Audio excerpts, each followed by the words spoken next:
Hello बच्चों, मैं शिखा learn smart with Ashok बकारिया की क्लासेस में आज फिर से आपका वेलकम है। बच्चों, नेक्स्ट जो टॉपिक है आपका फिजिक्स का एग्जाम आ रहा है मंडे को, तो हम उसी की ही तैयारी कर रहे हैं। कोशिश करेंगे कि जितने भी इंपॉर्टेंट टॉपिक हैं आपके थोड़े से समय में हम उनको कंप्लीट करवा सकें।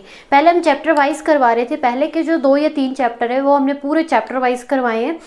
तो इसके बाद क्या है कि अब हम सिर्फ मेन टॉपिक ही करेंगे जो कि आपको पेपर में हेल्प करेंगे। चलिए हम शुरू करते हैं। मैंने थोड़ा सा डायग्राम बना रखा है आज व्हीटस्टोन ब्रिज का। ये एक इम्पॉर्टेंट टॉपिक है। इसमें आपका Wheatstone bridge by Kirchhoff law भी से भी निकालने को आता है, आपका पोटेंशियोमीटर का भी आता है, और जो भी है तो वो भी हम डिस्कस करेंगे। जो मुझे इम्पॉर्टेंट लग रहे हैं हम उसी पे ही काम करेंगे। तो व्हीटस्टोन ब्रिज में क्या रहता है, पहले आप इसके बारे में जान लीजिए कि होता क्या है। देखिए, ये जो ब्रिज होता है ये आपके रेजिस्टेंस को बैलेंस करता है। रेजिस्टेंस को बैलेंस का मीनिंग क्या है कि मतलब बराबर में लेके जाएगा। जैसे कि आप डायग्राम को देखोगे तो ABC एंड ADC, तो यहाँ पे 4 रेजिस्टेंस है, P, Q, R and X। ठीक है, तो इन रेजिस्टेंस को ये बैलेंस करता है कि जिससे कि वर्क आपका अच्छा हो। अब हम देखेंगे कि क्यों ऐसा होता है, वो भी हम डिस्कस करेंगे इसी पूरे चैप्टर में, इसी पूरे टॉपिक में।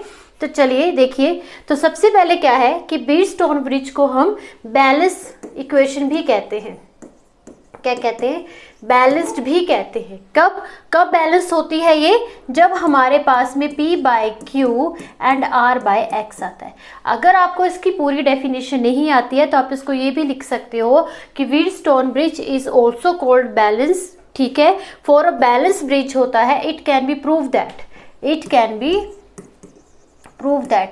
तो ये हमको प्रूव करना है कि ये जो 4 रेजिस्टेंस है ये इस फॉर्म में है और ये बैलेंस है। ठीक है, इन विच इसके अंदर जो P है, आपका Q है एंड R है। R क्या है? नॉन है, मतलब इनके बारे में हमको जानकारी है, इसके बारे में मुझे पता है। लेकिन जो X है उसको हम क्या कहते हैं कि ये अननोन रेजिस्टेंस है। अननोन रेजिस्टेंस है। ठीक है, अननोन रेजिस्टेंस है। आपके पास में जो स्लाइड वाला आता है एक ब्रिज वाला, और एक जो पोटेंशियोमीटर जो आता है, तो वो X को फाइंड आउट करने में हेल्प करते हैं। तो इसमें सिर्फ इतना है कि आपको इन 4 रेजिस्टेंस को बैलेंस करना है। इसी को हम व्हीटस्टोन ब्रिज कहते हैं। ठीक है, और इसके अंदर जो P है, R है, Q है, ये सारे के सारे रेजिस्टेंस है। बट कौन है जिनके बारे में हमको पता है? नॉन है। और X वाला वो वाला रेजिस्टेंस है जो कि अननोन है, जिसके बारे में हमें पता नहीं है। अब हमको ये वाली चीज़ को प्रूफ करके बताना कि सच में ऐसा होता है, तो वो कैसे निकलेगा। चलिए प्रूफ पे चलते हैं। अब इसको इरेज कर देते हैं।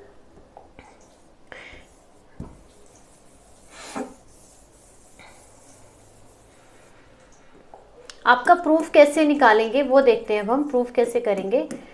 प्रूफ करने के लिए सबसे पहले आप थोड़ी सी बात को याद कर लीजिए। हमने एक चीज़ पढ़ी थी अबाउट द पोटेंशियल, कि potential is equal to IR। ठीक है, I means current, R means resistance. तो इस केस में भी वैसे ही चलेगा कि potential is equal to I into R। हमने किरचॉफ का फर्स्ट लॉ डिस्कस किया था, जिसमें हमने ये पढ़ा था, क्या पढ़ा था कि जब भी आप एक सिंगल पॉइंट पे इलेक्ट्रिक सर्किट के अंदर जो टोटल करंट जो निकलेगा उसका सम ऑलवेज किसके बराबर होगा? 0 के बराबर होगा। और दूसरा हमने जो पढ़ा था अबाउट द EMF पढ़ा था कि sum of EMF is equal to the product of the current and resistance, उसके सम के बराबर होता था। ठीक है, तो आपने इस चीज के अंदर सिर्फ इस रिलेशन को याद रखना है कि V is equal to IR। अब हम देखेंगे कि इसका इसमें क्या यूज है, कैसे ये काम आ रहा है। चलिए वो भी अब देखते हैं। तो यहाँ पे आप फिगर को देखोगे तो फिगर को देखने के बाद में हमारे पास में 4 तरह के रेजिस्टेंस है। ठीक है, देखिए P, Q, R and X, और इनके साथ साथ में करंट भी लिख रखा है, मतलब कि resistance into current is equal to potential. तो हमारे पास में क्या आएगा? VA, ठीक है, V and VC and VD, ये क्या है हमारे पास में? इलेक्ट्रिक पोटेंशियल है। इलेक्ट्रिक पोटेंशियल है। ठीक है, electric potential of the point. Points में लिखा है ना, किस किस पॉइंट का है? A का है, B का है, C का है एंड D का है रिस्पेक्टिवली। ठीक है, इतनी सी चीज़ बच्चों आपको लिखनी ही पड़ेगी। ये जो मैं चीज़ लिख के बता रही हूँ आपको पेपर में, इसी तरीके से ही इसको अटेम्प्ट करना है। फिगर बिल्कुल सही बनाना है। फिगर में मेन चीज़ क्या है कि एरो का ध्यान रखना है, करंट कहाँ से कहाँ को जा रहा है उस चीज़ का खास तौर पे ध्यान रखना है। अब हम बात करते हैं कि इसको आगे सोल्व कैसे करेंगे। तो अब हम क्या करते हैं, पोटेंशियल डिफरेंस। अब हम पोटेंशियल डिफरेंस निकालेंगे।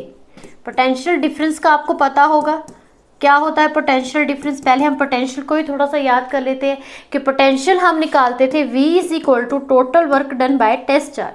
ठीक है, total work done by test charge. जब एक पॉइंट का निकलेगा मतलब एक का चीज़ का निकाल रहे तो VA मतलब A का वर्क डन और ओवर टेस्ट चार्ज। V का निकालेंगे, इट मीन्स कि दो का निकाल कर डिफरेंस क्या होगा जब दोनों के बीच का हम अंतर निकालेंगे उसको हम कहते हैं पोटेंशियल डिफरेंस। ठीक है, पोटेंशियल डिफरेंस निकालेंगे हम बारी बारी से, हर एक का कैसे निकालेंगे अभी हम बात करते हैं। ठीक है, पोटेंशियल डिफरेंस आप स्मॉल में D से भी इसको डिनोट कर सकते हैं। अक्रॉस P का निकाल के देखते हैं। अक्रॉस P का क्या आएगा, P का आप देखेंगे तो P का हमारे पास में ये निकला है जो कि है VA माइनस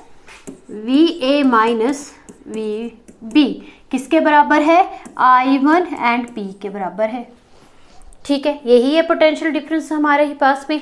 उसके बाद हम फिर से क्या निकालेंगे, फिर से पोटेंशियल डिफरेंस निकालेंगे। आप किसका निकालेंगे, जो सामने पॉइंट है आपका क्या Q है, तो किसके मतलब उसका क्या आएगा, जो रिजल्ट आएगा यहाँ से VB एंड VC। तो यहाँ पे लिखेंगे VB and VC is equal to Q and I1। ठीक है, अब थर्ड हम निकालेंगे potential difference across the Q भी निकल गया, P भी निकल गया, अब R का निकालिए अक्रॉस R, तो वो आएगा VA माइनस VD। तो आप क्या लिखोगे, VA माइनस VD is equal to I2 and R।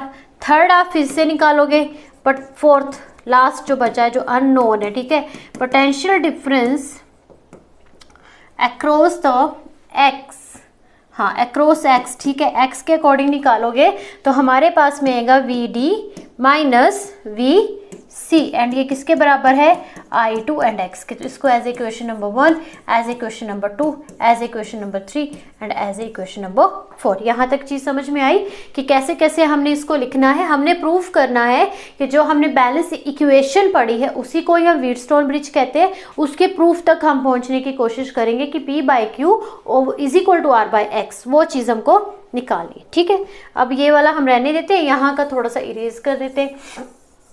चलिए, अब हमने हर एक पॉइंट में आपका पोटेंशियल डिफरेंस को फाइंड आउट कर लिया है।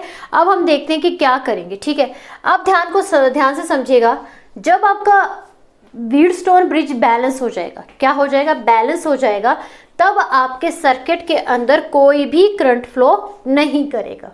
ठीक है कोई भी करंट फ्लो नहीं करेगा। अब वो देखेंगे कहाँ से कहाँ नहीं करेगा, यहाँ से यहाँ नहीं करेगा। देखिए यहाँ पे भी आपका पोटेंशियल डिफरेंस बराबर है, यहाँ का आमने सामने का जब पोटेंशियल डिफरेंस बराबर हो जाएगा तो B से लेके D तक कोई भी करंट फ्लो नहीं करेगा। आपने इतनी सी चीज़ ज़रूर मेंशन करनी है कि when the bridge is balanced, क्या है, बैलेंस्ड हो गया है, कहाँ से कहाँ तक का, मतलब पूरा बैलेंस हो गया। बैलेंस में क्या था, P/Q is equal to R/X, दोनों क्या हुई है, बैलेंस हो गए।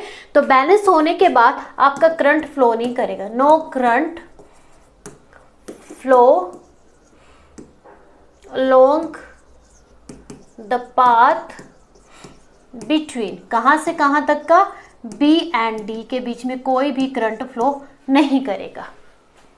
ठीक है, B एंड D के बीच में कोई भी करंट फ्लो नहीं करेगा जब ये बराबर हो जाएगा। जब ये आपके पास में बराबर हो जाएगा, बैलेंस हो जाएगा, तो B और D तो करंट फ्लो करेगा ही नहीं। तो इसका मतलब है कि इन दोनों का पोटेंशियल आपस में क्या हो जाएगा, इक्वल हो जाएगा।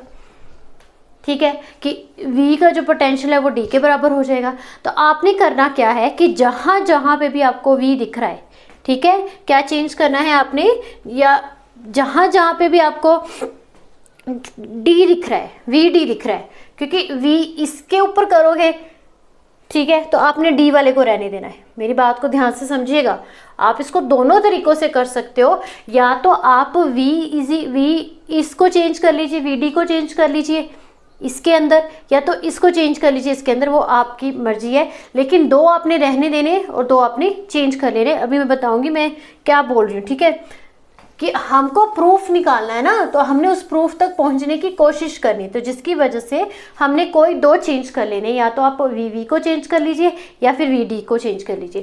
तो आप यहाँ पे लिखेंगे कि जो चीज़ हमने लिखी है कि मतलब उसकी वजह से, because of the balance equation की वजह से पोटेंशियल जो था वो क्या हो गया हमारा, इक्वल हो गया है।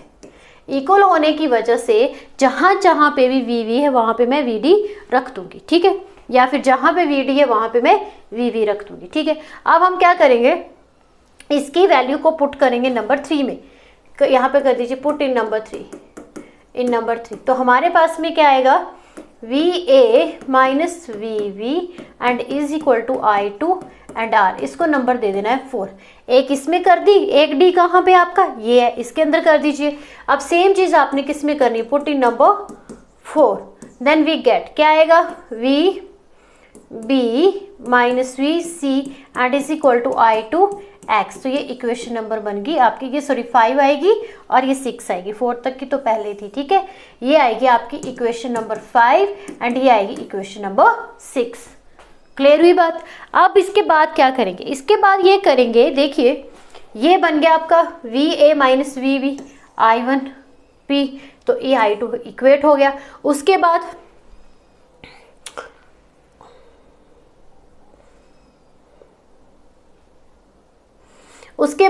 V ये वाला आपका ये वाला आपस में इक्वेट हो गया। तो आपने क्या करना है कि इसको लेना है नंबर 1 को, यहाँ पे क्या लिखना है, कंपेयर करना है, कंपेयरिंग लिख देनी है आपने, comparing number 5 and number 1, number 5 and number 1 कर दीजिए। तो आपस में दोनों बराबर है, तो हमने क्या पाया कि I1 P is equal to I2 R के बराबर है, ठीक है। दूसरी आप कंपेयर करोगे number 6 and number 2, number 6 and number 2, तो आपने क्या पाया कि I2X is equal to I1 Q। आप जैसे मैं जिसको शिफ्ट कर ली, इस तरफ लिखना, इस तरफ लिख लीजिए, हट फिर के रिजल्ट तो वैसा ही बनेगा, ठीक है।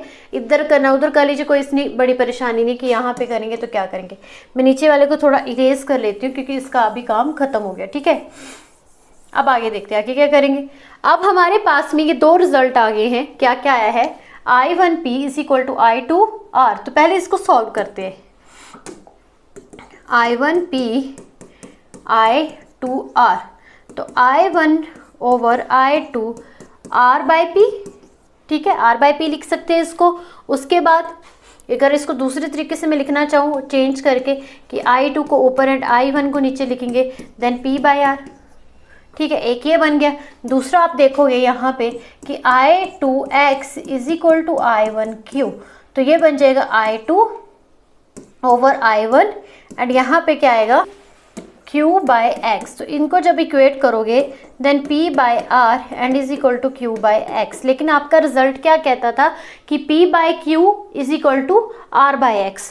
तो जो चीज़ को आपने चेंज कर देना, जो चीज़ यहाँ पे मल्टीप्लिकेशन में वो दूसरी तरफ क्या आ जाएगी, मतलब P बाय Q और ये आ जाएगी R बाय X, ठीक है। आप इसको क्रॉस मल्टीप्लाई करके भी चेक कर सकते हो, ऐसे करके कि P X is equal to P Q, sorry R Q, और यहाँ पे P, यहाँ पे आपका Q आ जाएगा और यहाँ पे R एंड X आ जाएगा, ठीक है।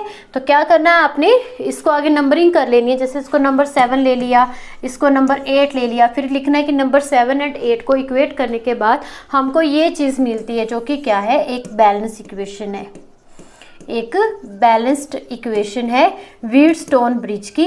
इसके अंदर लास्ट में एक्सप्रेशन लिखने के बाद आपने ये ज़रूर बताना है कि इन विच P Q R क्या है एंड X क्या है, ठीक है। P Q R जो है वो आपके नॉन रेजिस्टेंस है और जो X है वो आपका अननोन रेजिस्टेंस है, अननोन रेजिस्टेंस है, ठीक है बच्चों, तो ये टॉपिक आपके पेपर के अकॉर्डिंग बहुत ही इंपॉर्टेंट है, प्लीज़ इसको जरूर देखिए। अगर वीडियोस अच्छी लग रही हैं तो प्लीज़ इसको लाइक भी कीजिए और बच्चों को शेयर भी कीजिए, चैनल को भी सब्सक्राइब करें ताकि और आपको वीडियोस इस तरीके की मिलती रहे और 2 दिन में जितनी हम तैयारी करवा सके आपको करवा सके। ठीक है, तो आज के लिए इतना ही, थैंक यू।